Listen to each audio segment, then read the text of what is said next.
Good morning everyone. আশা করি আপনারা সবাই ভালো আছেন। মহুয়ার নতুন আরেকটি ভিডিওতে আপনাদের সবাইকে জানাই অনেক অনেক ওয়েলকাম। আজকে বৃহস্পতিবার আর এখন বাজে ওই সকাল 6টা মতো, আর এখন থেকেই আমি আমার ভিডিওটা শুরু করলাম।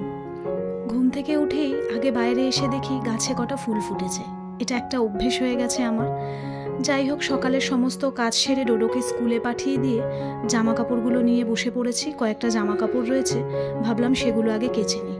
আকাশের অবস্থা তো দেখলেনি, সকালবেলা খুব একটা ভালো নয়, তাই ভাবলাম যতটুকু শোকাবে শুকোক, কারণ কালকে আবার থাকবো না, তাই কালকে আর কাচা যাবে না। তাই ভাবলাম আজকেই জামা কাপড়গুলো কেচে খালি করে ফেলি। কয়েকদিন ধরেই তো এই কৌটো কাটাগুলো ধুচ্ছি, ব্যাস আর এই কটাই ছিল, আজকে ধুয়ে নিলে পরে শেষ। আগে তো ঠাকুমা মাকে দেখতাম বছরে দুবার, পুজোর সময় আর পয়লা বৈশাখের আগে সমস্ত কৌটো নিয়ে বসতো ধুতে। এখন তো আর সেই রকম করি না। এখন যখনই যে কৌটো খালি হয় চট করে ধুয়ে নিই।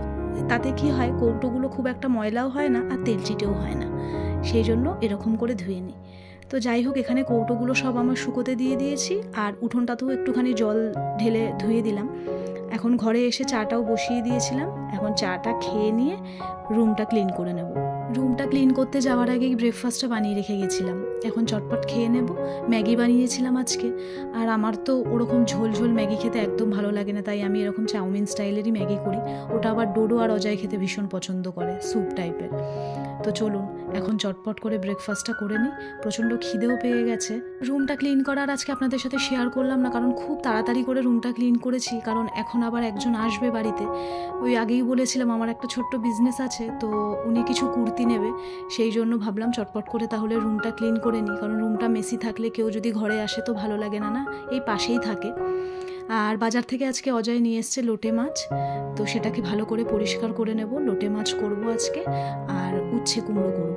তো মাছটা ধুতে ধুতেই প্রচণ্ড মেঘ করেছে, চটপট করে ছাদে চলে এলাম, কারণ আগের থেকে যদি জামা কাপড়গুলো না তুলে নিই তাহলে ওই বৃষ্টির সাথে দৌড়ে আমি পারি না। জামা কাপড়গুলো এনে এখানে চট করে তরকারিগুলো কুটতে বসে গেলাম। আজকে বটিতেই সবজিগুলো কাটছি, দাঁড়িয়ে দাঁড়িয়ে আর কাটতে ইচ্ছা করলো না।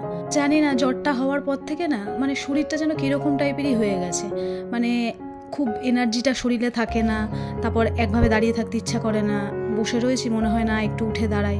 তো এরকম হতেই বলছে সবাই যে না ঠিক হয়ে যাবে আস্তে আস্তে, জ্বরটা হলে নাকি এরকমই হয়।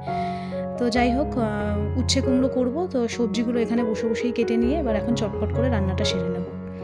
রান্নার পরে এই যে খাবার নিয়ে একেবারে চলে এসেছি, লাঞ্চটা নিয়ে, আর রান্নার কোনো কিছু দেখাতে পারিনি। উচ্ছে কুমড়ো ভাজা আর ডাল করেছি, ডালটা আমি নেব না, আমি শুধুমাত্র এই লোটে মাছ দিয়েই খেয়ে নেব। তাহলে চলুন চটপট করে লাঞ্চটা করে নিই।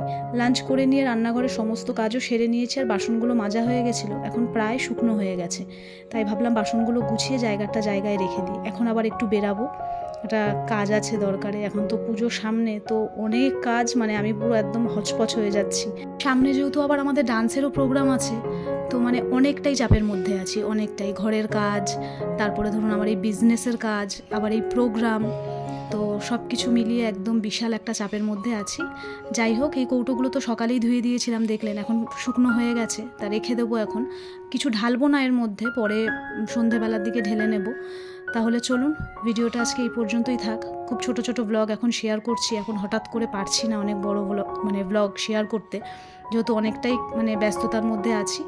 তাহলে ভিডিওটা ভালো লাগলে অবশ্যই আমাকে একটা কমেন্ট করে জানাবেন, ভিডিওতে একটা লাইক করবেন।